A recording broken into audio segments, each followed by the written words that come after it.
ধরুন আপনি কোনো একটা কাজ করতে যাবেন এবং সেই কাজটি করতে গেলে আপনার সবার আগে যেটা নিজের মনের মধ্যে বাসা বাঁধবে সেটা হচ্ছে ভয়।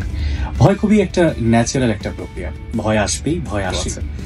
আমার কাছে মনে হয় দুটো ক্ষেত্রে আপনি ভয় পাবেন না, আর একটা ক্ষেত্রে আপনি ভয় পাবেন যখন আমরা কোনো একটা বিষয়ে অল্প জানি কিংবা পুরোপুরি জানি না, তখনই সেই বিষয়টা সম্পর্কে বা সেই বিষয়টা নিয়ে আমাদের মধ্যে ভয় কাজ করে।